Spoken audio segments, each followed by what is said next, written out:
মাকে আঘাত করার আগে আমি বলবো, সরকারি বেসরকারি হাসপাতালের লেবার রুমে যাবেন, যেই রুমে ডেলিভারি হয় সেই রুমে যাবেন, দেখবেন সন্তান সম্ভবা নারীরা কি করে চিৎকার মারে।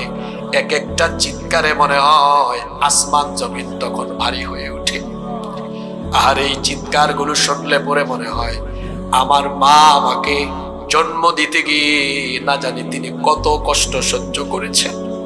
বর্তমান চিকিৎসা বিজ্ঞান বলছেন একজন মানুষ সর্বোচ্চ 20 থেকে 25 ইউনিট পর্যন্ত ব্যথা সইতে পারে, কিন্তু আমার আপনার মা আমাদেরকে জন্ম দিতে গিয়ে 20 আর 25 নয়, 50 থেকে 55 ইউনিটের ব্যথা সহ্য করেছে।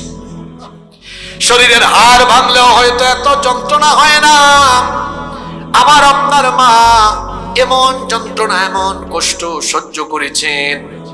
হাসপাতালে গেলে যে রুমে মহিলাদের ডেলিভারি হয় এই রুমের পাশ দিয়ে গেলে পরে চিৎকার শুনবেন। কেমনে আপনার মায়ের সাথে আপনি বেয়াদবি করেন, কি করে তাকে কষ্ট দেন। এক একটা চিৎকারে আসমান জমিন ভারী হয়ে যাওয়ার উপক্রম হয়। এত কষ্ট সহ্য করেছেন মা ওই ডেলিভারির সময়ে। যখন আপনার জন্ম হয়েছে, যে মাকে আপনি কষ্ট দেন, ওই মা আপনাকে বুকে নেওয়ার পরে আপনার দিকে তাকানোর পরে 10 মাসের কষ্ট ভুলে গিয়েছে।